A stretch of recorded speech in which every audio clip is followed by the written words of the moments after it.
My name is Thaddeus Blackwell, and at 32 years old, I discovered that betrayal cuts deepest when it comes from those you trust most. What I'm about to tell you is a story of manipulation, deception, and the kind of revenge that doesn't involve breaking any laws, just breaking records. If you're watching this right now, please hit the like button, subscribe, and let me know in the comments what you would have done in my situation. Because what happened next changed not just my life, but an entire industry forever. 10 years ago, I was living what I thought was my dream life. I was a junior partner at Meridian & Associates, one of the most prestigious marketing firms in Manhattan. The corner office on the 47th floor overlooked Central Park. My salary had just crossed 6 figures, and I was driving a BMW that I'd saved 3 years to afford. But success, as I learned in the most brutal way possible, can make you vulnerable in ways you never expect. Let me paint you a picture of who I was back then. I grew up in Buffalo, New York, the son of a factory worker and a school teacher. My parents, Robert and Linda Blackwell, instilled in me the value of hard work and education. When I got accepted to Columbia University on a partial scholarship, they took out a second mortgage on their modest home to help cover the costs. The weight of their sacrifice drove me to excel academically and land internships that others only dreamed of. During my junior year at Columbia, I met Donovan Hayes in Professor Miranda Kellerman's Advanced Marketing Strategy class. Donovan was everything I wasn't.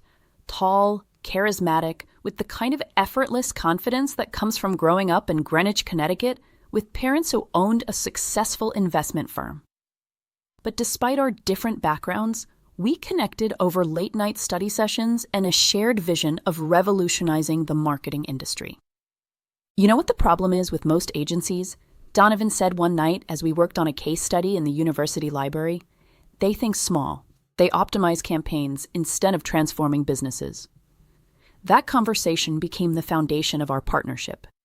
While other students focused on traditional advertising approaches, Donovan and I developed integrated strategies that treated marketing as just one component of comprehensive business transformation. After graduation, we both started as unpaid interns at Meridian & Associates. Margaret Meridian herself had founded the company in 1987, and she had a reputation for being brilliant but ruthless.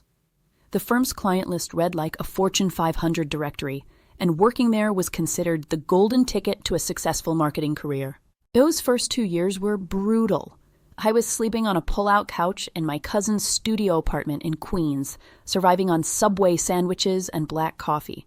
Donovan, meanwhile, was living in a one-bedroom apartment in Manhattan that his parents subsidized. But we were both willing to sacrifice everything for the chance to prove ourselves.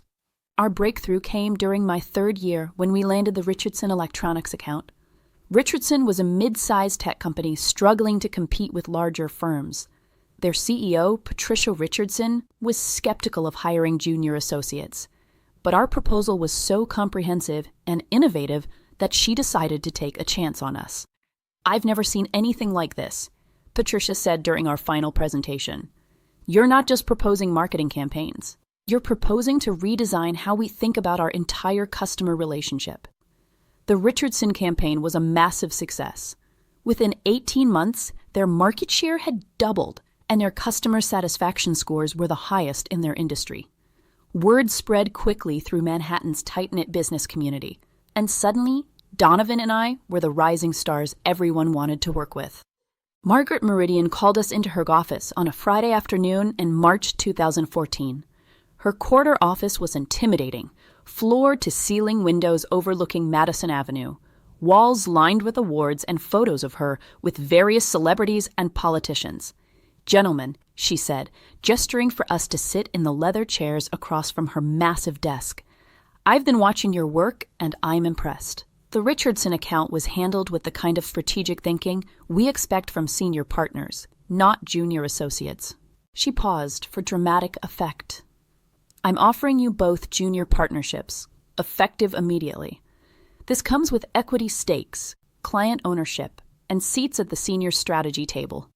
Donovan and I exchanged glances. This was what we had worked toward for 5 years. "There is one condition," Margaret continued. You'll be taking over the Cromwell Industries account. James Cromwell has been with us for 12 years, but he's expressing dissatisfaction with the traditional approaches. He wants innovation, and based on your Richardson work, I believe you can deliver it. Cromwell Industries was the holy grail of marketing accounts. Founded by James Cromwell's father in 1962, the company had grown from a small electronics manufacturer to a technology conglomerate worth $800 million. They represented 40% of Meridian's annual revenue, roughly $50 million in billings. We won't let you down, I assured Margaret, already mentally planning the research phase. That weekend, Donovan and I celebrated at the Plaza Hotel bar, toasting our success with champagne we probably couldn't afford. Can you believe it, Thaddeus? Donovan said, raising his glass. 5 years ago, we were sharing textbooks because we couldn't afford to buy our own. Now we're junior partners at one of the most prestigious firms in the country. And we're just getting started, I replied. The Cromwell account is going to be our masterpiece. If only I had known how prophetic those words would become. Just not in the way I intended. That's when I met Evangeline Monroe, and everything in my carefully constructed world began to shift in ways I was too naive to recognize. It was at the annual Marketing Innovation Summit at the Waldorf Astoria. The event was a who's who of the advertising world, and I was attending as a newly minted junior partner, still adjusting to the reality of having business cards with my name and title embossed in gold. I was standing by the bar, nursing a whiskey and reviewing my notes for the next day's presentation when I felt someone tap my shoulder. "Excuse me, aren't you Thaddeus Blackwell from Meridian?" I turned to see the most stunning woman I had ever encountered. She was tall, probably 5'8", with auburn hair that caught the light, and green eyes that seemed to see right through you. Her black cocktail dress was elegant without being flashy, and she carried herself with the kind of confidence that comes from genuine accomplishment. "I am," I said, suddenly self-conscious about my appearance. "And you are?"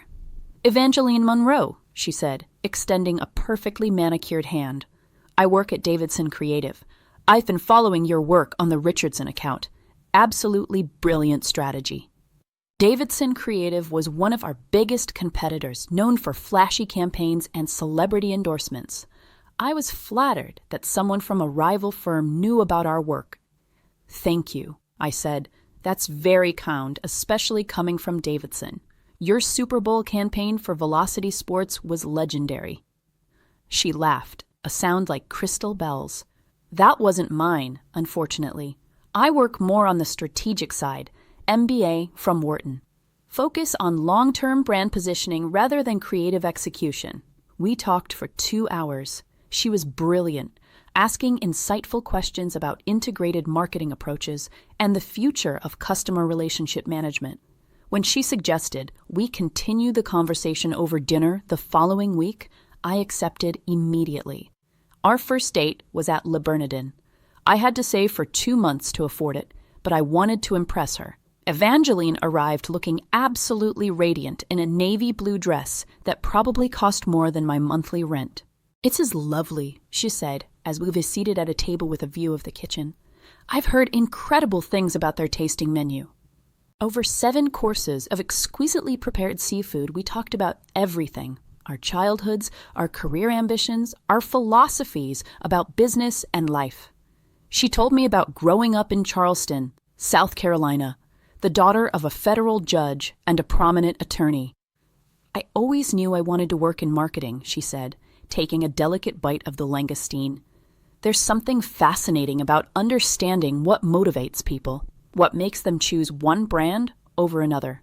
"It's psychology disguised as commerce," I agreed. "The best campaigns don't sell products. They sell emotions and aspirations." "Exactly," she said, her eyes lighting up. "That's what I loved about your Richardson strategy. You didn't just rebrand their products. You repositioned how their customers saw themselves." I was completely captivated. Here was a woman who was not only beautiful, but could engage with my work on an intellectual level that I had never experienced before. By our 3rd date, I was falling hard. By our 6th, I was in love. After 3 months, she moved into my penthouse apartment overlooking Central Park. the first major purchase I had made after becoming a junior partner. Living with Evangeline was intoxicating. She was interested in every aspect of my work, often staying up late to listen to me discuss strategy challenges. She had insights that were genuinely helpful, and I began running ideas by her before presenting them to clients. "Tell me more about the Cromwell situation," she would say as we shared breakfast on Sunday mornings. "It sounds like they need more than just marketing. They need a complete corporate transformation." I should have wondered why someone who worked in fashion and lifestyle marketing was so interested in B2B technology campaigns. I should have questioned why her questions were always so specific, so probing. Instead, I was flattered that someone I loved was so engaged with my professional challenges. The Cromwell Industries account consumed my life for 8 months. James Cromwell was a demanding client who had built his company through acquisitions and aggressive expansion. At 67, he was looking to position Cromwell as more than just a manufacturing conglomerate. He wanted to be seen as an innovative technology leader preparing for the future. "The problem we're facing," James explained during our first strategy meeting, "is that our customers see us as their grandfather's company. Reliable, yes, but not innovative, not forward-thinking. We need to change that perception without losing our reputation for quality and dependability." It was the kind of challenge that energized me. Over the following months, I dove deeper into research than I had ever done before. I interviewed Cromwell employees at every level, from factory workers to vice presidents. I analyzed their customer data, their supply chains, their R&D investments, their sustainability practices. I studied their competitors, their market positioning, their growth strategies. What I discovered was remarkable. Cromwell Industries was actually far more innovative than their public image suggested. They had invested heavily in clean energy technology, developed revolutionary manufacturing processes that reduced waste by 70%, and created employee training programs that were being studied by business schools. The problem wasn't their performance, it was their storytelling. "They're not just a manufacturing company," I explained to Donovan during one of our strategy sessions. "They're a sustainability leader, hiding behind traditional marketing. We need to completely reposition them as the company that's building the future responsibly." The campaign I developed was comprehensive beyond anything I had ever attempted. It wasn't just advertising. It was a complete corporate transformation that touched every aspect of their business, from their supply chain partnerships to their executive communications strategy. The centerpiece was a sustainability framework that connected Cromwell's values to concrete business practices. Instead of vague promises about being environmentally friendly, we would demonstrate measurable impacts, specific reductions in carbon emissions, partnerships with renewable energy providers, transparent reporting on environmental metrics.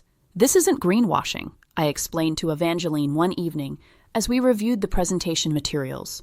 "This is authentic transformation. We're not changing what they do, we're helping them communicate what they're already doing in a way that resonates with modern consumers and business partners." She was fascinated by every detail. "Walk me through the sustainability angle again," she would say. "How exactly are you connecting their environmental initiatives to their business growth strategy?" I was so proud of the work that I shared everything, every slide, every strategic insight, every innovative approach I had developed. Evangeline was my sounding board, my trusted advisor, my partner in every sense except professional. The presentation was scheduled for a Friday morning in November. If successful, it would secure not just the contract renewal, but an expansion worth $50 million over 3 years.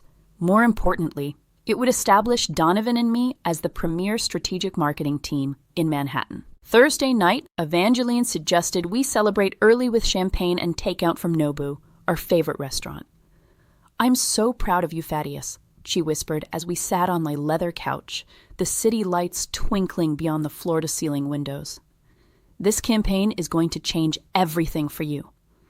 She seemed unusually affectionate that night, asking me to walk through the presentation one more time.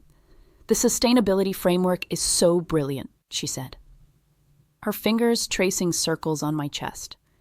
"Explain to me again how you're positioning their manufacturing processes as competitive advantages rather than cost centers." I should have questioned why someone who worked in fashion marketing was so fascinated by industrial sustainability strategies. I should have wondered why her questions were always so detailed, so specific to the exact approaches I had developed. Instead, I shared everything. Every slide, every strategic insight, every innovative connection I had made between Cromwell's values and their market positioning. "You're going to revolutionize how people think about corporate sustainability," she said as we fell asleep that night. "This presentation is going to make you famous." She was right about that, just not in the way either of us expected. The next morning, November 15th, 2014, started like any other day that would change my life forever. I woke up at 5:30 a.m., worked out for an hour, showered, and put on my lucky suit, a charcoal gray Tom Ford that I had bought to celebrate my promotion to junior partner. Evangeline was still sleeping when I left for the office. She looked peaceful, beautiful, completely innocent of what was about to unfold. I arrived at the Cromwell Industries headquarters on Park Avenue 30 minutes early. The building was a gleaming 45-story tower that housed not just Cromwell's corporate offices, but also several other major companies. The lobby was marble and glass, designed to impress, and I felt a surge of confidence as I walked toward the elevator bank.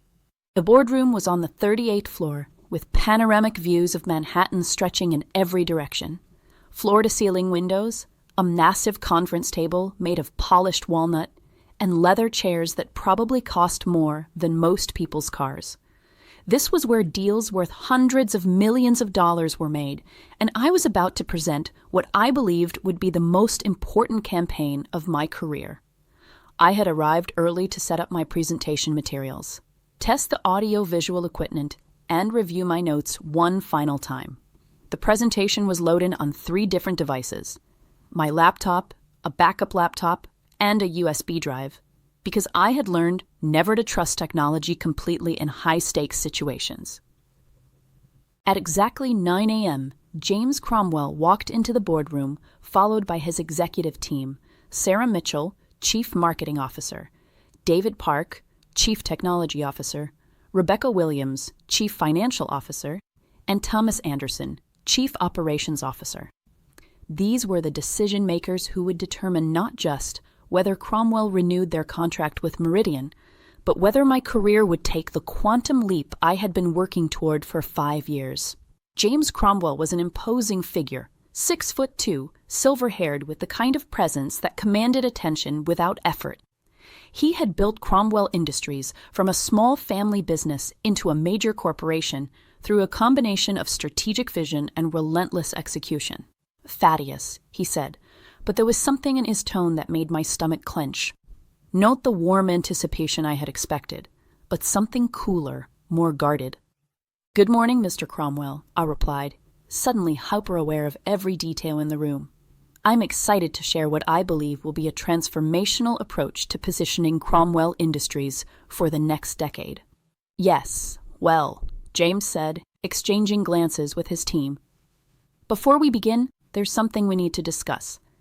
He gestured to his assistant, Maria Santos, who wheeled in a projection screen and set up a laptop.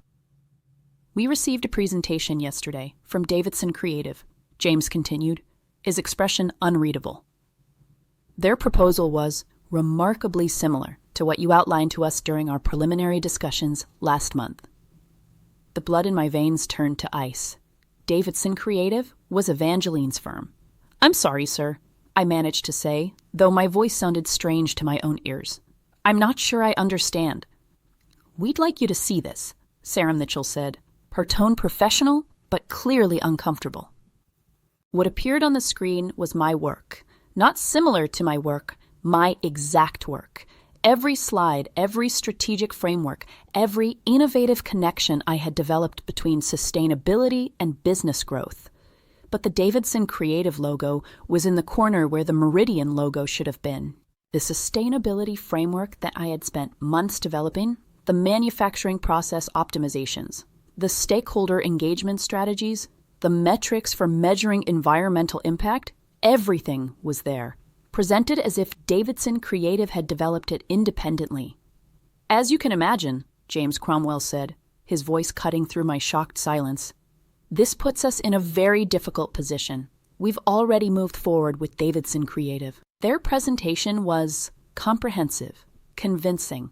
I stared at the screen, unable to process what I was seeing. It wasn't just that someone had stolen my work. It was that they had presented it better than I could have. The slides were more polished, the graphics more sophisticated, the overall presentation more professional than anything I could have produced with Meridian's resources. "This is my work," I said, but even as the words left my mouth, I realized how weak they sounded. How could I prove that?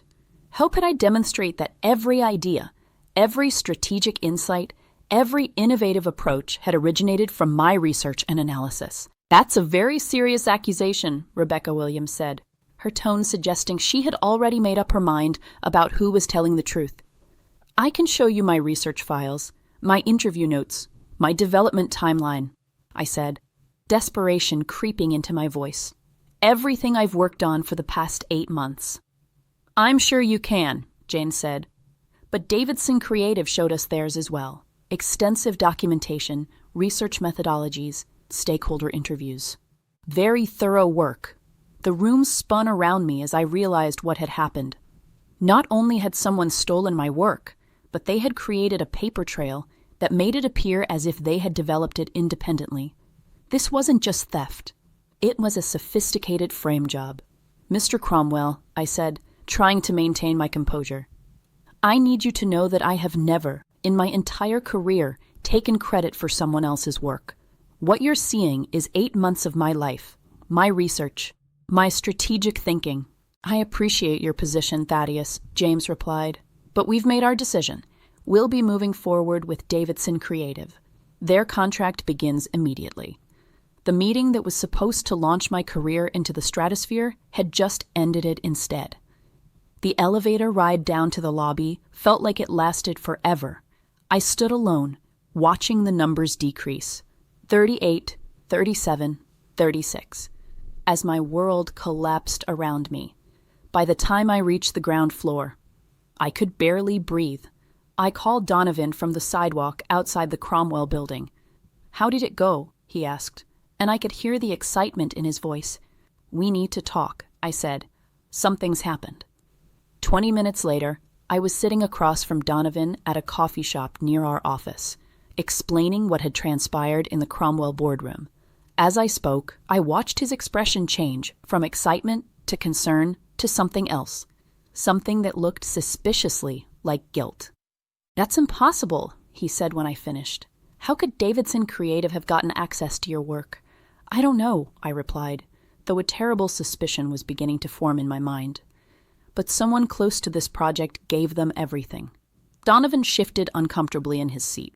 "You don't think, you're not suggesting that someone from Meridian—" "I'm not suggesting anything yet," I said, "but I'm going to find out what happened." The ride back to Meridian and Associates was the longest 20 minutes of my professional life. I sat in the back of the taxi, staring out at the Manhattan streets, trying to process the magnitude of what had just occurred. Not only had I lost the biggest client of my career, but it appeared that I had somehow plagiarized someone else's work. Word traveled fast in our industry. By the time I reached the office, everyone knew about the Cromwell disaster. Conversations stopped when I walked by. Colleagues who had congratulated me on the opportunity just days before now avoided making eye contact. Margaret Meridian was waiting in the conference room with the other senior partners. Richard Hayes, no relation to Donovan, Patricia Wong, and Michael Sullivan. Their faces were grim, the kind of expression you see when someone is about to deliver very bad news. "Thaddeus," Margaret said as I took my seat at the conference table, "we need to discuss what happened this morning." "I can explain," I began, but she held up her hand. "Cromwell Industries has terminated their contract with us, effective immediately," she said, her voice cold and professional. "They've also informed us that they have concerns about the integrity of our work product." The words hit me like physical blows. Terminated contract, concerns about integrity. In the marketing industry, Reputation was everything, and mine had just been destroyed. Furthermore, Margaret continued, we're launching an internal investigation into how Davidson Creative obtained what appears to be proprietary research and strategic frameworks. Until that investigation is complete, you're suspended without pay. Suspended without pay. The phrase echoed in my mind as I cleaned out my desk, coworkers pretending to be busy while I packed my belongings into cardboard boxes. The photos from successful campaigns, the awards, the business cards with my name embossed in gold, all of it went into boxes that I would carry out in shame. As I walked through the lobby for what I thought would be the last time, I passed the wall of framed awards and articles about the firm's successes. 6 months earlier, there had been a feature in Advertising Age about the rising stars of Meridian and Associates. My photo was prominently displayed, along with a quote about the future of integrated marketing. Now that article felt like evidence of my naivety, my foolish belief that talent and hard work were enough to guarantee success. That evening, I sat in my penthouse apartment, staring out at Central Park as the sun set over Manhattan. The autumn leaves were brilliant shades of gold and crimson, beautiful in a way that seemed to mock my devastation. I had lost my career, my reputation, and quite possibly my future, all in the span of a single morning. I was contemplating whether to open a bottle of wine or just go to bed when I heard Evangeline's key in the lock. She was home earlier than usual, which struck me as odd since she typically worked late on Fridays. "Hi, sweetheart," she called out as she entered the apartment. "How did the presentation go?" There was something in her tone, an artificial brightness that I had never noticed before. Or maybe I had noticed but chosen to ignore it. "It didn't," I said, not turning from the window. "What do you mean?" she asked, and I could hear her setting down her purse and keys.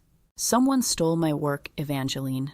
Every single idea, every strategic framework, every innovative approach I developed over 8 months. Davidson Creative presented it to Cromwell Industries yesterday and got the contract." The silence that followed was deafening. When I finally turned around, Evangeline was standing in the living room, and her expression was completely different from what I expected. Instead of shock or sympathy, she looked resigned. "I'm sorry that happened," she said, but her voice lacked any genuine emotion. "Are you?" I asked, a terrible suspicion crystallizing in my mind. "Are you really sorry, Evangeline?" She walked over to the bar cart and poured herself a glass of wine, taking her time as if she was deciding something important. "We need to talk," she said finally. "Yes, we do." She sat down on the white leather sofa, crossing her legs elegantly. Even in this moment, she was impossibly beautiful, perfectly composed. "Donovan and I have been seeing each other for 6 months, she said, her voice matter-of-fact, as if she was discussing the weather. The words hit me like a sledgehammer to the chest. 6 months. That meant their affair had started right around the time I had begun sharing details about the Cromwell campaign with her.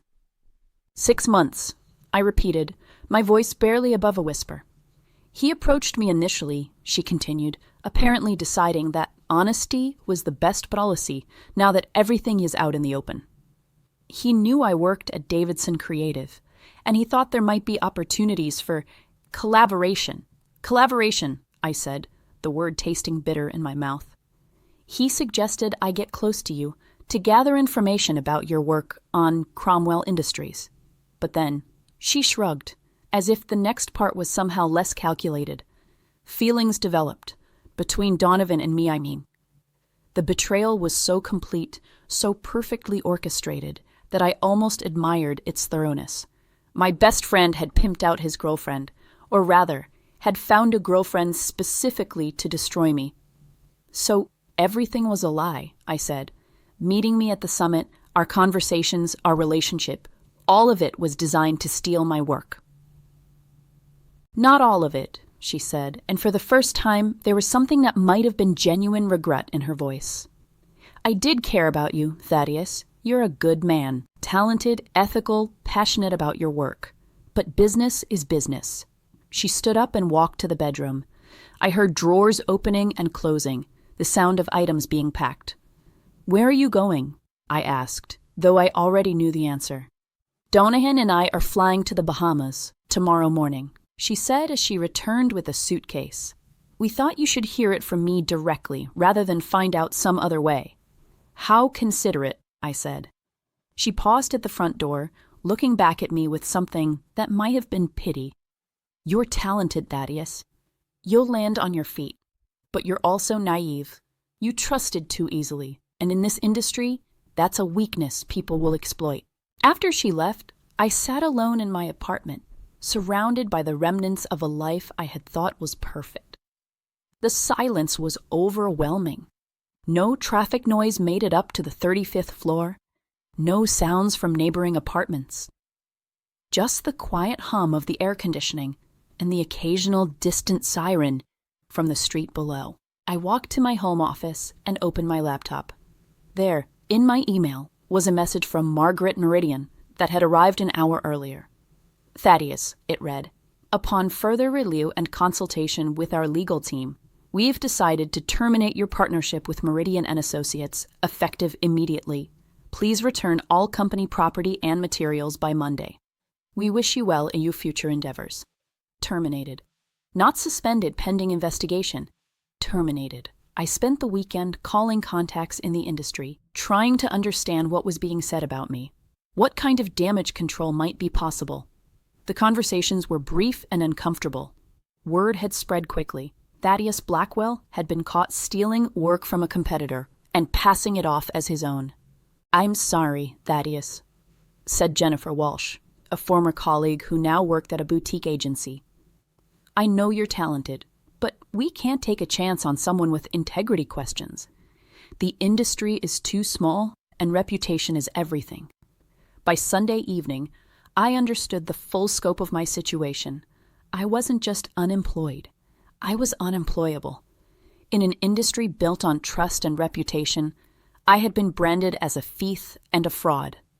Monday morning, I returned to Meridian and Associates to clear out my office and return company property. The process was humiliating. A security guard escorted me to my office, watched as I packed my personal belongings, and then escorted me back to the elevator. As I waited for the elevator, I saw Donovan walking toward me.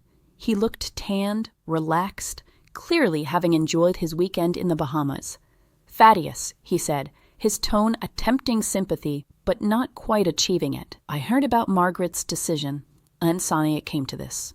I looked at my former best friend, the person who had orchestrated my complete professional destruction, and felt something I had never experienced before: absolute rage, combined with crystal clear understanding.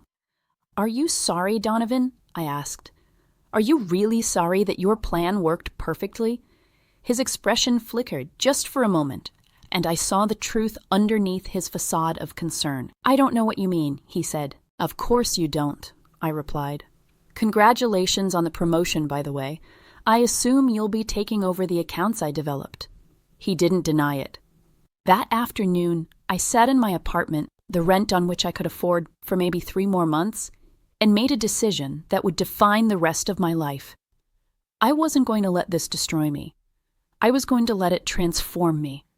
If they wanted to play the game at this level, with this level of sophistication and ruthlessness, and I would learn to play it better than anyone had ever played it before. But I wasn't going to play it the same way they had. I wasn't going to build my success on the destruction of others. I was going to build something so remarkable, so innovative, so successful, that their betrayal would become irrelevant to my story. That night, I started planning not just my comeback, but my complete reinvention. And next morning, Tuesday, November 18th, 2014, I woke up with a clarity I hadn't felt in months. The shock and devastation of the previous few days had crystallized into something else entirely. Pure, focused determination. I made a list of everything I owned that had any value. Penthouse apartment, $2.2 million in equity. BMW M5, $35,000 remaining value. Investment portfolio, $127,000. Savings account. $89,000 art collection. approximately $45,000. Watch collection, $23,000. Designer clothing and accessories, $15,000. Total liquid assets if I sold everything, approximately $2.6 million. Most people would have tried to maintain their lifestyle, to find another position at a competing firm, to rebuild their career within the existing industry structure. But I understood something that most people in my situation don't. Sometimes you have to completely destroy your old life to build something extraordinary. By the end of the week, I had liquidated everything. The penthouse went to a real estate investment firm that specialized in quick cash purchases. I took a 10% hit on market value, but I had the money within 7 days. The car, the art, the watches, even my expensive suits, everything was converted to cash. I moved into a 400-square-foot studio apartment in Long Island City, Queens. The rent was $1,200 per month, and the place was barely large enough for a bed, a desk, and a kitchen table. The view was of a parking lot and a Chinese takeout restaurant. It was the most humbling experience of my adult life, and it was exactly what I needed. I had gone from a penthouse overlooking Central Park to a studio overlooking a parking lot, and I had never felt more optimistic about the future. The first thing I did was invest in education, not formal education. I already had an MBA from Columbia, but practical, hands-on learning in areas I had never needed to understand as a junior partner at a major firm. I enrolled in coding boot camps, graphic design courses, digital marketing programs, and business development workshops. While Donovan and Evangeline were probably celebrating their success at expensive Manhattan restaurants, I was learning HTML, CSS, JavaScript, Adobe Creative Suite, Google Analytics, and conversion rate optimization. "Why are you doing this to yourself?" my mother asked during one of our weekly phone calls. I had told my parents that I was exploring new opportunities without providing details about the spectacular failure of my career. "I'm not doing it to myself, Mom," I said, looking out at the parking lot where a homeless man was sorting through a dumpster. "I'm doing it for myself. I'm learning skills that will make me completely independent." "But sweetheart, you're a marketing executive. You have experience, connections, a reputation." "Had," I corrected her. "I had those things. Now I have something more valuable, motivation." The learning phase lasted 6 months. Every day from 6 o'clock in the morning to 11 o'clock at night, I was either taking classes, completing assignments, or working on practice projects. I learned to design websites, write code, create graphic content, analyze data, and most importantly, understand every aspect of building and running a business. While I was studying, I also started working with small clients, the kind of businesses that couldn't afford major agencies but desperately needed marketing help. A family-owned pizzeria in Queens, a small accounting firm in Brooklyn, an independent bookstore in the Village. I charged barely enough to cover my expenses, but each project taught me something new about working directly with business owners, rather than through layers of corporate bureaucracy. My breakthrough client was Maria Santos. Ironically, the same Maria Santos who had been James Cromwell's assistant and had witnessed my humiliation 6 months earlier. Maria had left Cromwell Industries to start her own consulting firm, helping small manufacturing companies optimize their operations. She had the expertise, but no idea how to market her services. "I remember you from the Cromwell meeting," she said, when she called me in May 2015. "I know what happened there wasn't your fault. I've worked in corporate environments long enough to recognize a setup when I see one." Her validation meant more to me than any award or recognition I had ever received. "I can't pay much," she continued, "but I need someone who understands both strategy and execution, someone who can help me build something from nothing."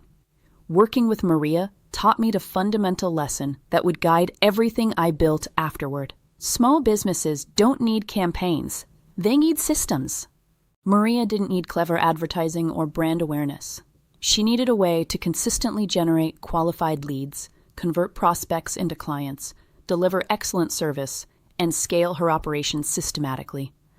Over 6 months, we built an integrated system that included a website that positioned her as the premier expert in manufacturing optimization, content marketing that demonstrated her knowledge through case studies and industry insights, a lead generation system that identified and attracted her ideal clients, a sales process that converted prospects into paying clients consistently, operations workflows that allowed her to deliver exceptional results efficiently, financial tracking systems that showed exactly which marketing activities generated revenue.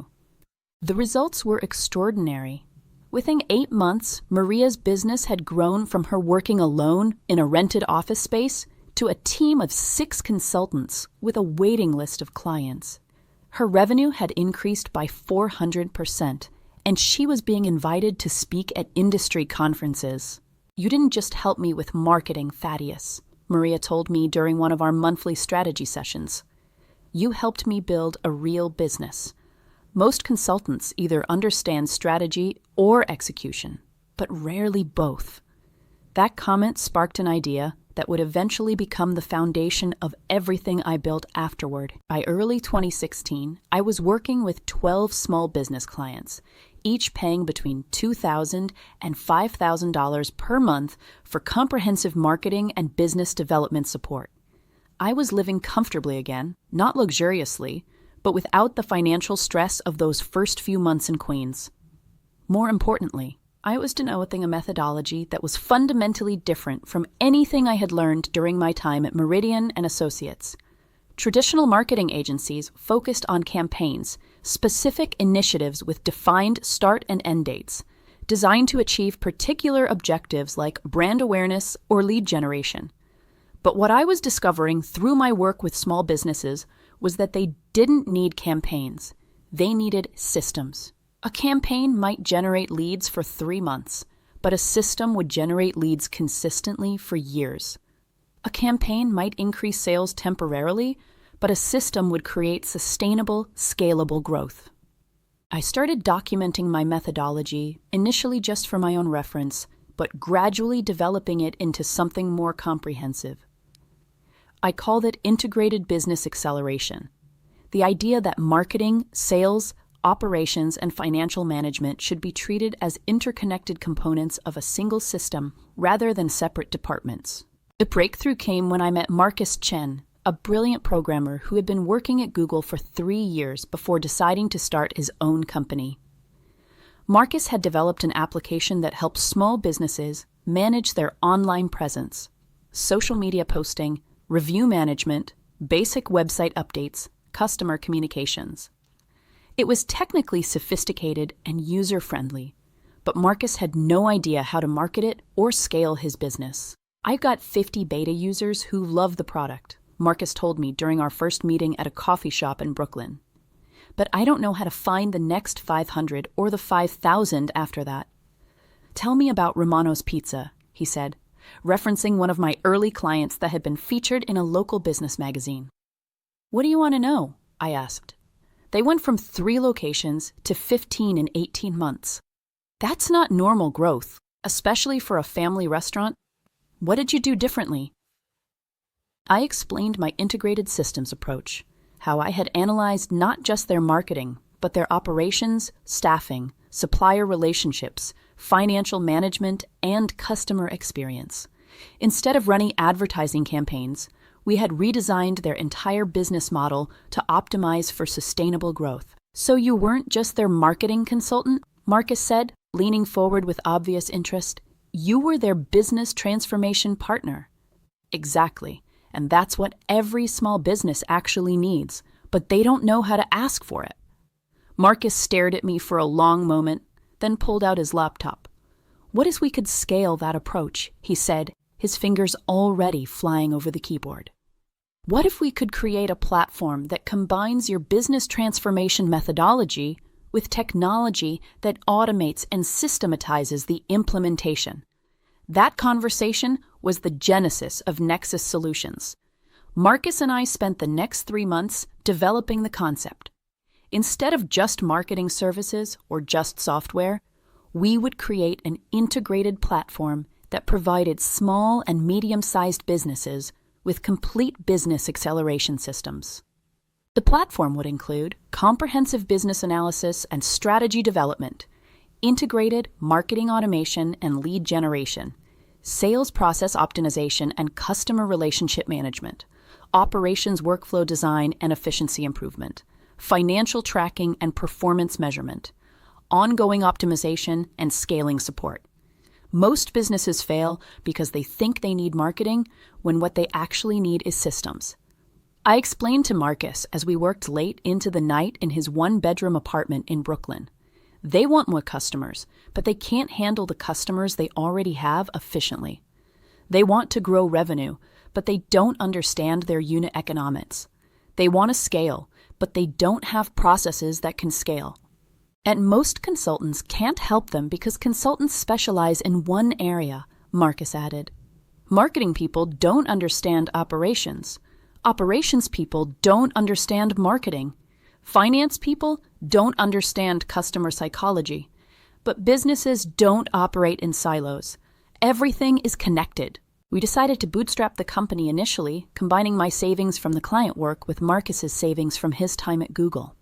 We had about $400,000 between us, which seemed like a fortune compared to where I had been 2 years earlier, but was actually a tiny budget for launching a technology company. The first year was brutal in a way that was completely different from my experience at Meridian & Associates. When you're working at an established firm, you have infrastructure, support systems, established processes. When you're building a company from scratch, you have to create everything yourself. Marcus and I worked 18-hour days, 7 days a week. We were co-founders, but we were also the sales team, customer service department, product development team, and janitorial staff. We survived on Chinese takeout and determination. Our first office was Marcus's apartment. When we hired our first employee, Jessica Williams, a recent graduate from NYU with degrees in business and computer science, we moved to a shared workspace in WeWork, Brooklyn. The early days were characterized by constant problem-solving and iteration. We would develop a feature, test it with clients, discover issues, redesign, test again, and repeat. Marcus handled the technical development, while I focused on client acquisition and service delivery. Our first real client was Thompson Manufacturing, a 50-person company that produced specialized components for medical devices.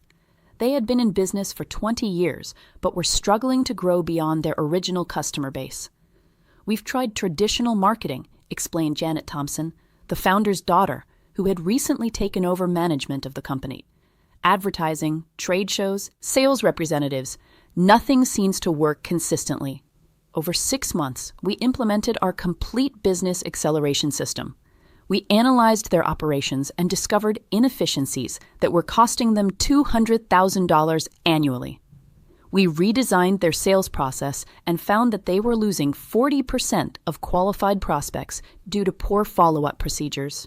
We optimized their customer service and discovered that improving retention by just 5% would increase their annual revenue by $300,000.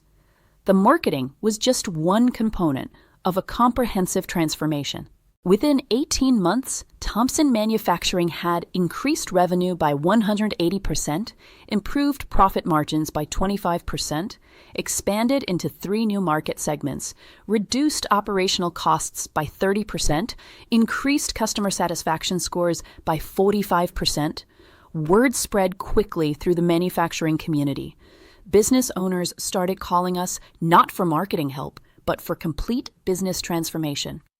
At the end of our second year, we had 15 clients and were generating $2.1 million in annual revenue. More importantly, our client results were consistently extraordinary. Every business we worked with saw double or triple-digit growth within the first year. But I knew that serving clients one at a time, no matter how successfully, would never create the kind of impact or scale I envisioned. We needed to systematize and automate our methodology so we could help hundreds or thousands of businesses simultaneously. That's when we started developing the technology platform that would eventually become our primary competitive advantage. The transition from service business to technology platform required us to completely reimagine what we were building. Instead of selling consulting services, We needed to create software that could deliver business transformation at scale. Marcus led the technical development while I focused on codifying our methodology into systematic processes that could be automated. It was like trying to build a machine that could think strategically while executing tactically. A breakthrough came when I realized that most business problems follow predictable patterns. A restaurant with declining revenues almost always has issues with either customer acquisition, customer retention, or operational efficiency. A manufacturing company struggling to grow usually has problems with lead generation, sales process optimization, or market positioning. Instead of treating each client as completely unique, we could diagnose their primary challenges using data analysis and then apply proven solutions systematically. We developed what we called the Business Acceleration Framework. Phase 1. Comprehensive analysis, financial performance assessment, operational efficiency evaluation, customer behavior analysis, competitive positioning review, market opportunity identification. Phase 2. Strategic planning, growth objective definition, resource allocation optimization, timeline and milestone establishment, risk assessment and mitigation, success metrics identification. Phase 3. System implementation, marketing automation deployment, sales process optimization, operations workflow design, customer service enhancement, financial tracking establishment. Phase 4. Performance optimization, data monitoring and analysis, continuous improvement implementation, scaling strategy development, advanced feature deployment, long-term growth planning. The technology platform automated much of the analysis and implementation, while our human team focused on strategy development and optimization. By 2019, 3 years after founding the company, we had grown to 45 employees and were working with over 200 clients simultaneously. Our annual revenue had reached $18 million, and our client results were consistently remarkable. But what made me truly proud wasn't the financial success. It was the impact we were creating. Businesses that had been struggling for years were experiencing transformational growth. Entrepreneurs who had been working 80-hour weeks were able to build systems that ran efficiently without their constant involvement. We were proving that technology could democratize access to the kind of strategic business development that had previously been available only to large corporations with big budgets. That's when Elena Rodriguez from Blackstone Ventures reached out. The call came on at Tuesday morning in March 2019. I was in our new office in Soho. We had outgrown the WeWork space and leased 8,000 square feet in a converted warehouse building. The space was open and modern, with exposed brick walls, hardwood floors, and floor-to-ceiling windows that filled the space with natural light. "Mr. Blackwell," said my assistant, Jennifer Park, "Elena Rodriguez from Blackstone Ventures is on line 1. She says it's regarding a potential investment opportunity." Blackstone Ventures was one of the most prestigious venture capital firms in the country. Their portfolio included some of the most successful technology companies of the past decade. Getting a call from them was like getting a call from the Yankees when you're playing in the minor leagues. "Miss Rodriguez," I said, trying to keep the excitement out of my voice. "Thank you for calling. How can I help you?" "I've been following Nexus Solutions for the past 18 months, Elena said, her voice professional but warm. "Your growth metrics are impressive, but what really caught our attention is your client retention and results data. A 97% client retention rate and average revenue growth of 140% per year across your client base? Those numbers are remarkable." She paused. "We'd like to discuss the possibility of leading your Series A funding round." For a moment, I couldn't speak. 4.5 years earlier, I had been unemployable, living in a studio apartment in Queens, learning to code from YouTube videos. Now one of the most respected VC firms in the country wanted to invest in the company I had built from nothing. "I'd be very interested in that conversation," I said. The meeting was scheduled for the following week at Blackstone's offices in Manhattan. The building was impressive, a gleaming tower on Park Avenue, with marble lobbies and views that stretched across the city. Elena Rodriguez was exactly what I expected from a top-tier venture capitalist, impeccably dressed, exceptionally intelligent, with the kind of direct communication style that comes from analyzing hundreds of investment opportunities. "Walk me through your business model," she said as we sat in a conference room on the 42nd floor. For the next 2 hours, I presented our approach, our technology platform, our client results, our growth trajectory, and our vision for scaling the business. Elena asked penetrating questions about our competitive advantages, our scalability challenges, our unit economics, and our long-term market opportunity. "What makes you confident that you can compete with established players like McKinsey or Bain for large enterprise clients?" she asked. "We're not trying to compete with McKinsey or Bain," I replied. "They serve Fortune 500 companies and can afford $500,000 consulting engagements. We serve the millions of small and medium-sized businesses that need transformation but can't access it through traditional channels. And you believe that market is large enough to support a billion-dollar company? There are 30 million small and medium-sized businesses in the United States alone," I said. "Most of them are struggling with the same fundamental challenges: inefficient operations, inconsistent marketing, poor customer retention, limited growth strategies. If we can help just 1% of them achieve significant improvement, we have a massive business." Elena nodded thoughtfully. "What about your background?" she asked. "You've built something impressive here, but your career path is unconventional.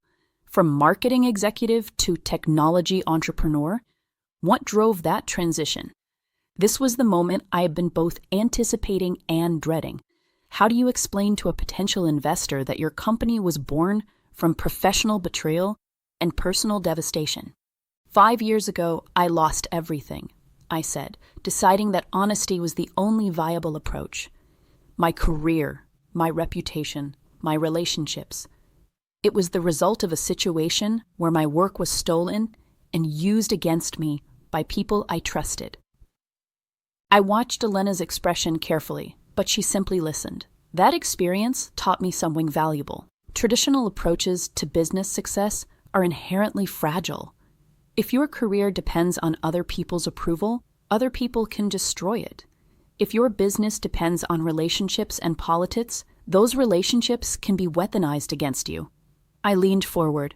"But if you build something truly valuable, something that creates measurable, undeniable results for your clients, that's much harder to destroy. That's what we've built with Nexus Solutions. We're not selling relationships or promises. We're selling systematic business transformation that delivers quantifiable results." Elena was quiet for a moment, then asked, "And the people who betrayed you, how do you feel about them now?" "Grateful," I said, and I realized as I said it that I meant it. They forced me to become someone I never would have become otherwise. They forced me to build something I never would have built. Their betrayal was the catalyst for everything good that has happened since. 6 weeks later, Blackstone Ventures led our Series A funding round, investing $25 million for a 20% stake in the company. The valuation was $125 million. Not bad for a company that had been bootstrapped in a Brooklyn apartment 5 years earlier. But the real validation wasn't the money. It was what Elena told me after the investment was finalized. "In 20 years of venture investing," she said, "I've learned that the most successful entrepreneurs are often those who have been broken and rebuilt themselves. They understand failure in ways that naturally successful people never can. That understanding makes them more resilient, more innovative, and more determined to create something that lasts." Series A funding allowed us to accelerate our growth in ways that would have been impossible as a bootstrapped company. We expanded our engineering team, enhanced our technology platform, scaled our marketing efforts, and most importantly, began pursuing larger, more sophisticated clients.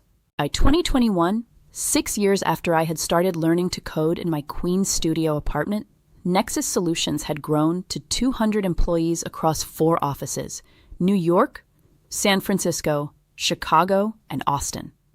Our annual revenue had reached $75 million, and we were working with over 1,500 clients simultaneously. Our client results had become legendary in the small business community. The average Nexus Solutions client experienced 160% revenue growth in the first year, 45% improvement in operational efficiency, 30% increase in profit margins, 85% reduction in owner working hours, 90% improvement in customer satisfaction scores. But the most satisfying aspect of our growth was the type of businesses we were helping. These weren't just abstract companies. They were family restaurants, local manufacturing firms, professional services practices, retail stores, technology startups. Real businesses owned by real people who are trying to build something meaningful. Every success story represented someone's dream becoming reality, someone's family achieving financial security, someone's community benefiting from local business growth. We had systematized business transformation and made it accessible to entrepreneurs who had never before had access to sophisticated strategic support. That's when I learned about Cromwell Industries' struggles. The call came from an executive recruiter named Patricia Walsh in September 2021.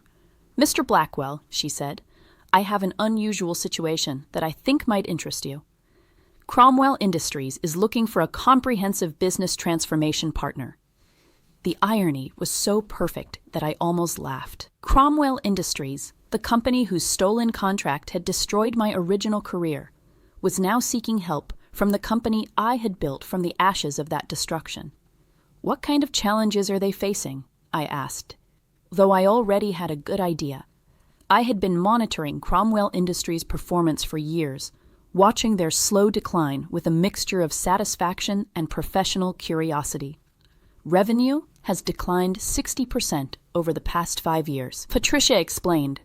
Market share erosion, operational inefficiencies, leadership challenges. The son, Michael Cromwell, took over from his father 3 years ago, and frankly, he's in over his head. And why do they think Nexus Solutions can help? Your reputation, primarily. The results you've achieved with mid-market manufacturing companies are exactly what they need.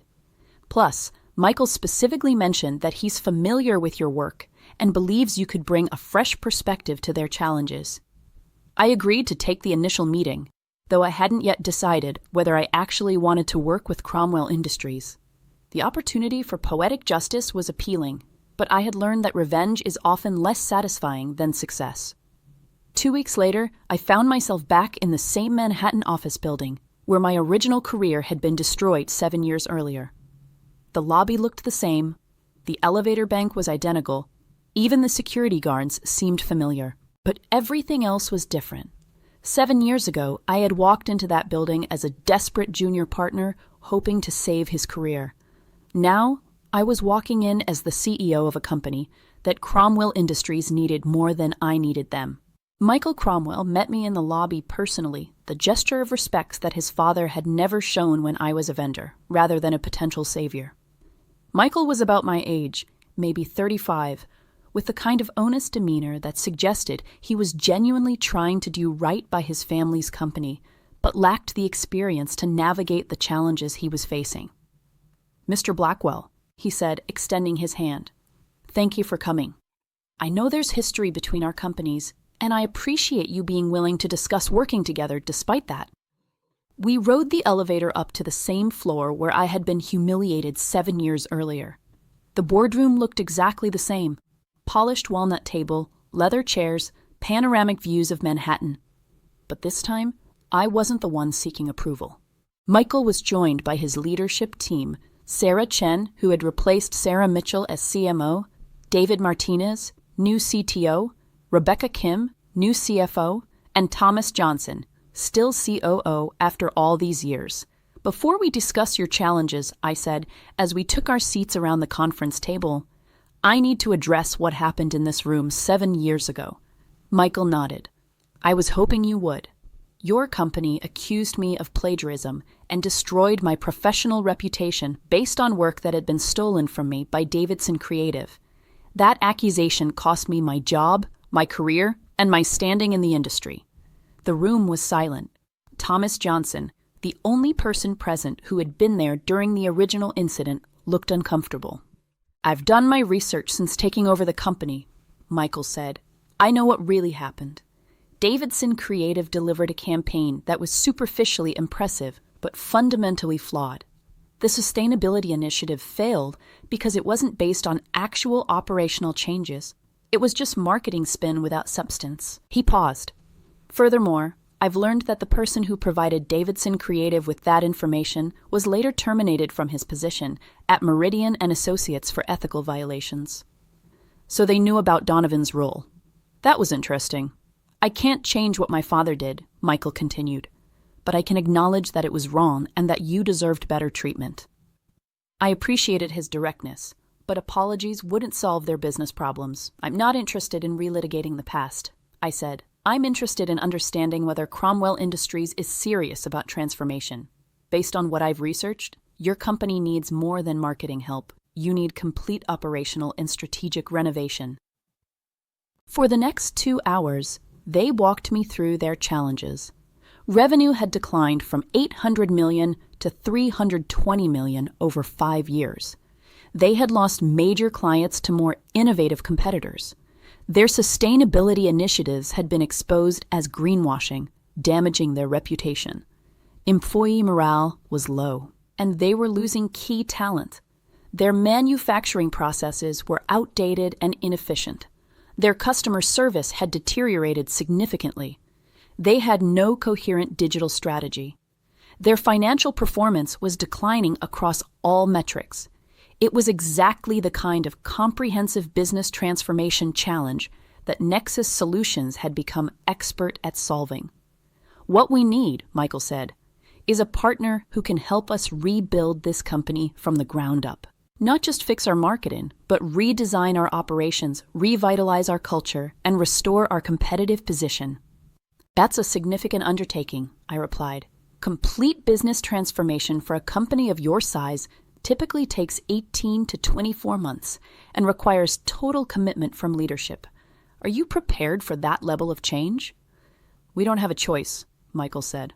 "If we don't transform, we won't survive." I spent the next week analyzing Cromwell Industries' financials, operations, and market position. What I discovered was a company that had been coasting on past success, while competitors innovated around them. They had the resources and infrastructure to be successful, but they lacked the systems and strategy to compete effectively. It was exactly the kind of transformation challenge that energized me. 2 weeks later, I presented our proposal to the Cromwell Industries Board of Directors in that same boardroom. But this time, I was the one in control of the presentation. "Cromwell Industries has all the components necessary for success," I began. "But those components aren't integrated effectively. You have good people working in inefficient systems. You have quality products positioned incorrectly in the market. You have manufacturing capabilities that aren't optimized for current demand patterns." I walked them through our comprehensive analysis and our proposed transformation plan.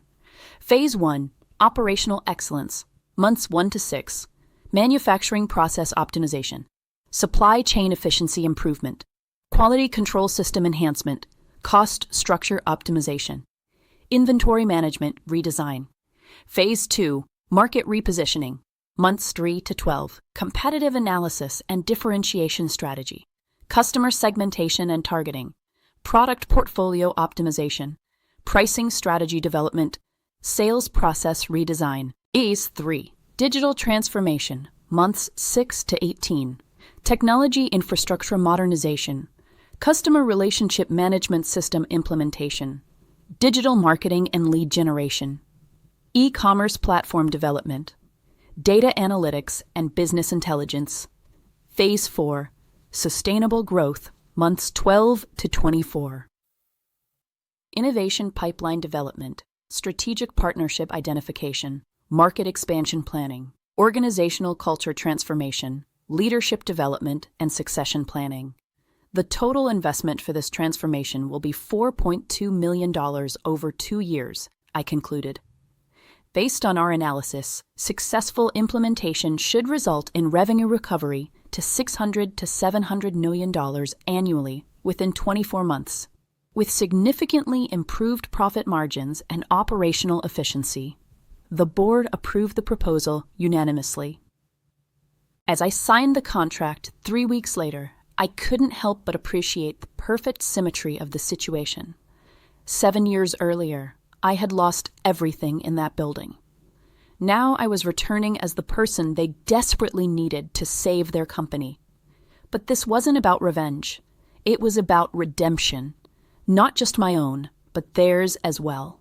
The Cromwell Industries transformation became the most comprehensive business renovation project in Nexus Solutions history. We deployed a team of 30 specialists, including our best operations consultants, technology developers, marketing strategists, and project managers. The first phase was brutal, but necessary. We had to completely redesign manufacturing processes that hadn't been updated in over a decade. We discovered that inefficient workflows were costing the company over $3 million annually in unnecessary labor and material costs. "This is more complex than I expected," Michael admitted during one of our weekly progress meetings. We were standing on the factory floor, watching our operations team work with Cromwell's manufacturing specialists to implement new assembly line configurations. "Transformation always is," I replied. "Most companies spend years developing inefficiencies. Fixing them requires more than surface changes. It requires rebuilding the fundamental systems." The operations improvements were dramatic. Within 6 months, we had reduced manufacturing costs by 35%, improved product quality ratings by 40%, decreased production time by 25%, eliminated $2.8 million in annual waste, improved worker safety scores by 60%. But the real challenge was the market repositioning. Cromwell Industries had been damaged by the failed sustainability campaign from years earlier, and rebuilding trust with customers required more than promises. It required proof. Instead of making claims about environmental responsibility, we implemented measurable sustainability practices and documented the results transparently. We partnered with independent auditing firms to verify their environmental impact improvements. We created public dashboards that showed real-time data about their carbon footprint, waste reduction, and energy efficiency. "This is brilliant," said Jennifer Walsh, a sustainability consultant we had hired to audit our environmental claims. "Instead of marketing sustainability, you're actually becoming sustainable and letting the results speak for themselves." The authenticity resonated with customers who had become skeptical of corporate greenwashing. Within 12 months, Cromwell Industries was being recognized as a genuine leader in sustainable manufacturing, rather than a company that had tried to fake it. The digital transformation was equally comprehensive. We rebuilt their website, implemented advanced customer relationship management systems, created automated marketing workflows, and developed e-commerce capabilities that allowed customers to order custom products online. But the most important change was cultural. Cromwell Industries had been run as a traditional top-down hierarchy, where information flowed slowly and decision-making was centralized. We implemented collaborative management systems, employee feedback loops, and performance measurement tools that created transparency and accountability at every level.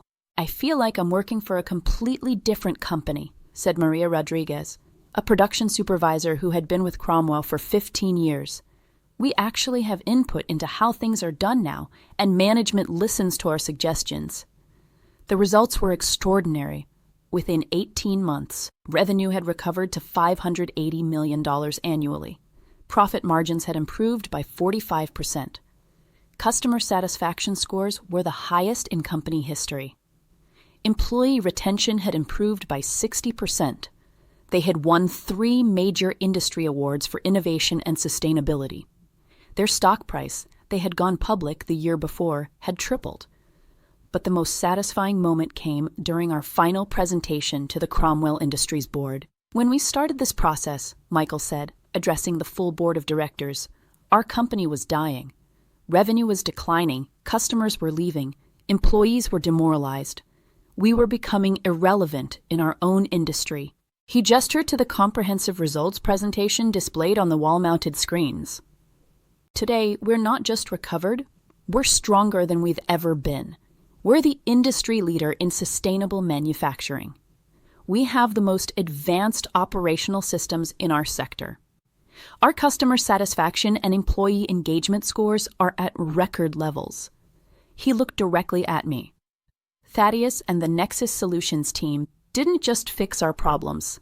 They rebuilt our company into something better than we ever imagined it could be. The transformation had been so successful that other major corporations began requesting similar comprehensive renovations. Word spread quickly through the business community. Nexus Solutions could take struggling companies and make them industry leaders. The success of the Cromwell Industries transformation attracted attention from across the business world, but it also brought my past betrayers back into my orbit in ways I hadn't anticipated. The first contact came from Margaret Meridian herself.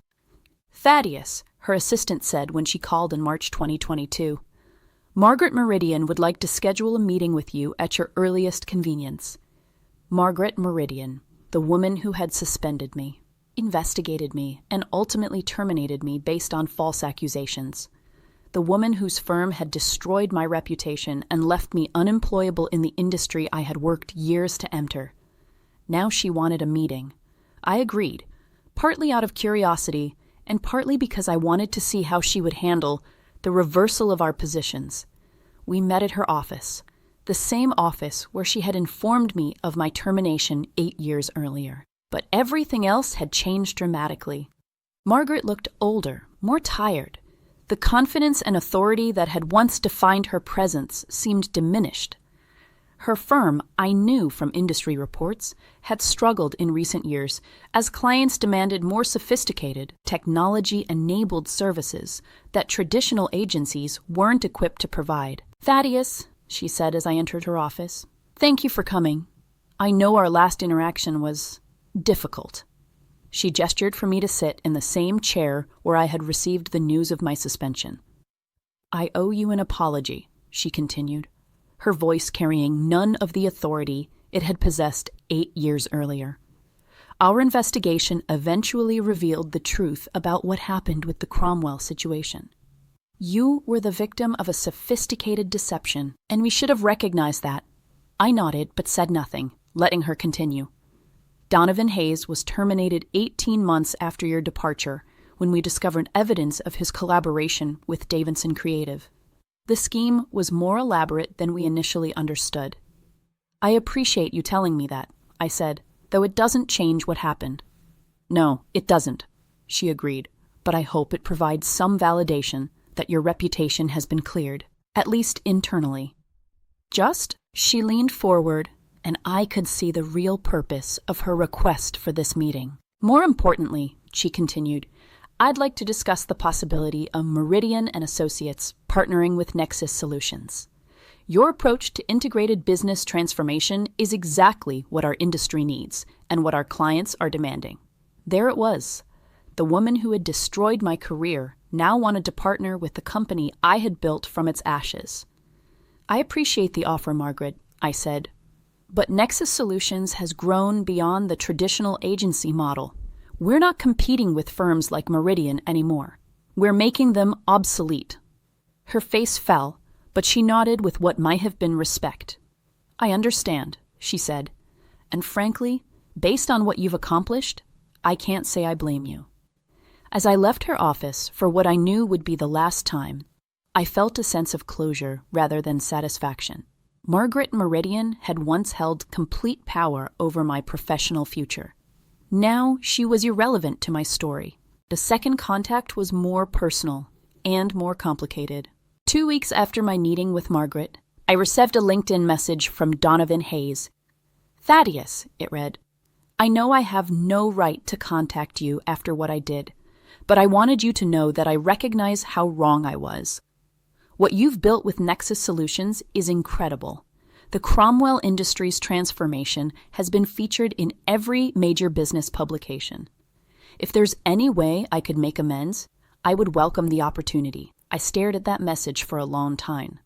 Donovan Hayes, my former best friend, the person who had orchestrated my complete professional destruction, who had convinced the woman I loved to betray me, who had stolen my work and used it to advance his own career. He was reaching out not because he felt guilty, but because my success had made reconciliation advantageous for him. I crafted my response carefully. Donovan, I appreciate you reaching out.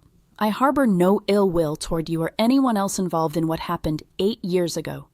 Those experiences taught me valuable lessons about trust, resilience, and the importance of building something meaningful rather than just successful. I wish you well in your future endeavors. It was polite, professional, and completely dismissive. I had no interest in revenge, but I also had no interest in reconciliation with someone whose character had been so definitively revealed. The response I was most curious about came from Evangeline. I learned that she and Donovan had married 2 years after destroying my career, but their relationship had deteriorated rapidly. A marriage built on betrayal and deception apparently lacked the foundation necessary for long-term success. They had divorced after 4 years, with Evangeline receiving half of Donovan's assets in the settlement. Both of them had struggled to find stable employment as the industry evolved beyond their traditional approaches, and their reputations for ethical flexibility became known. Evangeline reached out through a mutual acquaintance, Jessica Martinez, who had worked with both of us at different times. Thaddeus, Jessica said during a phone conversation, I hope you don't mind me mentioning this, but Evangeline asked me to pass along a message. She wanted you to know that she regrets how things ended between you, and that she recognizes the role she played in what happened. I appreciate her acknowledgement, I said, but it's not necessary. That chapter of my life is closed.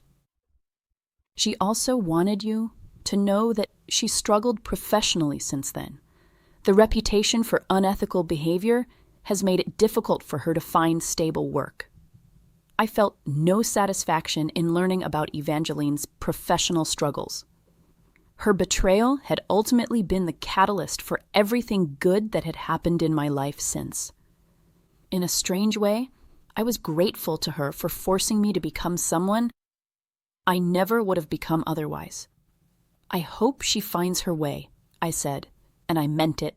The ultimate vindication of everything I had built came not from the failure of those who had betrayed me, but from the success of what I had created in response to that betrayal. In April 2022, Nexus Solutions was approached by Goldman Sachs about a potential acquisition.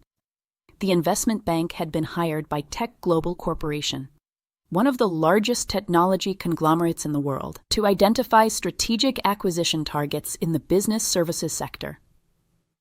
Nexus Solutions has created something unique in the marketplace, explained Robert Chen, the Goldman Sachs managing director who was leading the acquisition discussions. We were sitting in their conference room on the 45th floor of 200 West Street, overlooking the Hudson River. Your integrated approach to business transformation has proven scalable in ways that traditional consulting hasn't. More importantly, your client results are consistently measurable and sustainable. Tech Global sees Nexus Solutions as the foundation for a new division that could revolutionize how enterprise services are delivered. The proposed acquisition price was $2.8 billion. I sat there, absorbing that number. 8 years earlier, I had been living in a 400-square-foot studio apartment in Queens, learning basic coding from YouTube videos. Now, I was being offered nearly $3 billion for the company I had built from nothing. But the money, as significant as it was, wasn't what made this moment meaningful. I appreciate Tech Global's interest, I said, but I need to understand their vision for maintaining the integrity of what we've built. Nexus Solutions isn't just a business. It's a mission to democratize access to business transformation. Robert leaned forward. That's exactly why they want to acquire you. Tech Global has the resources to scale your platform globally, to help millions of small and medium-sized businesses rather than thousands. But they want to maintain your methodology, your team, your culture. Over the following weeks, I met with Tech Global's leadership team, including CEO Patricia Williams, a brilliant executive who who had built the company from a startup to a Fortune 100 corporation over 15 years. "What you've created with Nexus Solutions," Patricia said during our final meeting, "represents the future of business services. The integration of technology, strategy, and execution in ways that deliver measurable results. We don't want to change what you've built. We want to amplify it." The acquisition was finalized in August 2022. I retained operational control of Nexus Solutions as CEO, while becoming Tech Global's Executive Vice President of Business Transformation Services. Our team remained intact, our methodology remained unchanged, but our resources for scaling globally increased exponentially. Within 6 months of the acquisition, we had expanded to 12 countries and were helping over 10,000 businesses simultaneously. Our client results remained consistently extraordinary, but now we could serve entrepreneurs in markets that had never before had access to sophisticated business development support. The success of Nexus Solutions created ripple effects that extended far beyond business metrics. Every company we transformed employed people, served customers, and contributed to communities. When a small manufacturing firm increased their revenue by 200%, they hired more employees. When a family restaurant optimized their operations, they could invest in better ingredients and employee benefits. When a technology startup developed scalable systems, they could focus on innovation rather than just survival. By 2023, the businesses we had helped had collectively created over 250,000 new jobs, generated an additional $40 billion in economic activity, improved working conditions for over 1 million employees, enhanced products and services for over 50 million customers, contributed an additional $8 billion in tax revenue to local communities. These weren't abstract statistics. They represented real families achieving financial security, real communities becoming more prosperous, real entrepreneurs turning their dreams into sustainable businesses. I received thousands of letters and emails from business owners whose lives had been transformed by our work. "Dear Mr. Blackwell, 3 years ago, my construction company was failing. I was working 80 hours a week, barely breaking even, and considering bankruptcy. Today, after implementing your business acceleration system, we've grown from 5 employees to 35. Our revenue has tripled, and I actually have time to spend with my family. Thank you for giving me back my life. Michael Rodriguez, Phoenix, Arizona. Thaddeus, I wanted you to know that the transformation you helped us implement at our manufacturing plant didn't just improve our business, it saved our town. We went from laying off workers to hiring 200 new employees. Local businesses are thriving because our workers have steady incomes. You helped save an entire community. Sarah Chen, Toledo, Ohio. Each message reminded me why I had built Nexus Solutions in the first place. It wasn't about revenge against those who had betrayed me. It wasn't about proving my worth to an industry that had rejected me. It was about creating something meaningful that would help other people avoid the kind of desperate situation I had once faced. In December 2023, I received an invitation that brought everything full circle in the most unexpected way. Columbia University's Business School was hosting their annual Entrepreneurship Summit, and they had invited me to deliver the keynote address. The theme was From Failure to Success, Learning from Setbacks. I hadn't been back to Columbia since graduating 15 years earlier. Walking across the campus brought back memories of studying late in the library with Donovan, developing the ideas that would eventually lead to both my greatest failure and my greatest success. The auditorium was packed with 800 current students, recent graduates, and alumni. As I looked out at the audience, I saw the same combination of ambition, uncertainty, and hope that I had felt at their age. 15 years ago, I began. I sat in seats very much like the ones you're sitting in now. I thought I understood what success meant. I believed that if I worked hard enough, performed well enough, and built the right relationships, I could create a secure, prosperous career. I paused, looking around the room. I was completely wrong. I told them my story, not the sanitized version that appeared in business magazines, but the real story. The betrayal, the humiliation, the months of unemployment, the studio apartment in Queens, the decision to completely rebuild my life from scratch. The most important lesson I learned, I continued, is that authentic success can't be taken away from you because it's not dependent on other people's approval or protection. When you create something truly valuable, something that solves real problems for real people, that value is inherent and permanent. I talked about the difference between building a career and building a mission, about the importance of systems over relationships, about how the worst thing that ever happened to me became the catalyst for the best thing I ever built. Today, Nexus Solutions helps thousands of businesses grow and thrive. We've created hundreds of thousands of jobs and generated billions in economic value. But none of that would have existed if I hadn't been betrayed, humiliated, and forced to completely reimagine what I was capable of creating. After my speech, a young woman approached me during the reception. "Mr. Blackwell," she said, "I'm Jessica Williams, a second-year MBA student. I wanted to thank you for sharing your story. I was recently passed over for a promotion at my part-time job because my supervisor took credit for a project I had developed. I was feeling discouraged about my career prospects, but your story has given me a different perspective." I smiled, remembering my own naivety at her age. "What did you learn from that experience?" I asked. "That I need to stop building my career on other people's platforms," she replied. "I need to create something that can't be stolen because it's inherently mine." "Exactly," I said. "And when you do that, you'll discover that failure isn't the opposite of success. It's often the foundation of it." As I write this in 2024, 10 years after my career was destroyed and 9 years after I started Nexus Solutions in Marcus's Brooklyn apartment, I can say with certainty that betrayal was the best thing that ever happened to me. Not because I'm wealthy, though the financial security is certainly nice. Not because I'm successful in traditional terms, though the recognition is gratifying. But because being forced to rebuild my life from nothing taught me who I really was and what I was truly capable of creating.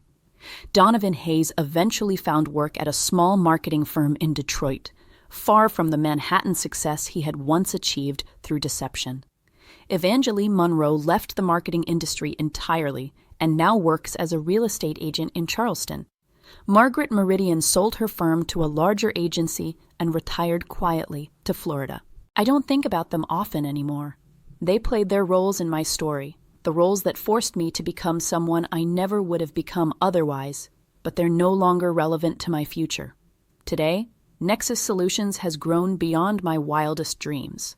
We operate in 47 countries, employ over 3,000 people, and help more than 50,000 businesses annually. Our platform has been translated into 23 languages, and we're working with the United Nations to provide business development support to entrepreneurs in developing economies. But the metric I'm most proud of isn't our revenue or our valuation or our global reach. It's the fact that 94% of businesses that complete our full transformation program are still operating successfully 5 years later. We don't just help businesses grow. We help them build sustainable, ethical, profitable enterprises that create value for everyone they touch. The penthouse apartment I live in now overlooks Central Park, just like the one I lost 10 years ago. But this time, it's truly mine. Paid for with money I earned by creating something valuable rather than money I earned by impressing other people. Sometimes, late at night, when I can't sleep, I stand at those floor-to-ceiling windows and look out at the city lights, thinking about all the businesses we've helped, all the jobs we've created, all the families whose lives are better because of what we built. That's when I understand that revenge isn't about destroying the people who hurt you.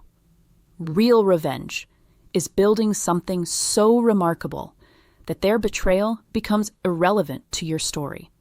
The ultimate comeback isn't proving your enemies wrong. It's making them completely irrelevant to your success. If you're watching this because you've experienced betrayal, because someone you trusted has destroyed something you built, because your career or reputation has been damaged by people who should have protected you, I want you to know this. What feels like an ending is actually a beginning. The skills that got you to where you were before the betrayal are not the skills that will get you to where you need to go next. The relationships you thought you needed are not the relationships that will sustain you. The approval you thought you required is not the approval that will matter. Start over completely. Don't try to rebuild what was taken from you. Build something entirely new, something that can't be stolen because it's inherently yours. Learn skills that make you independent. Create value that can't be denied. Build systems that don't require other people's permission to function. And when you do that, when you create something truly remarkable from the ashes of your betrayal, you'll understand what I understand now. They didn't destroy your future. They just forced you to build a better one. Thank you for watching my story. If this resonated with you, please hit the like button, subscribe to the channel, and let me know in the comments. Have you ever experienced a betrayal that ultimately led to something better? What would you do in my situation? How do you think someone should respond when their trust is violated by the people closest to them? I read every comment and try to respond to as many as possible. Your stories inspire me, and I'd love to hear about your own comeback journeys. Until next time, remember, your greatest failure might just be the foundation of your greatest success.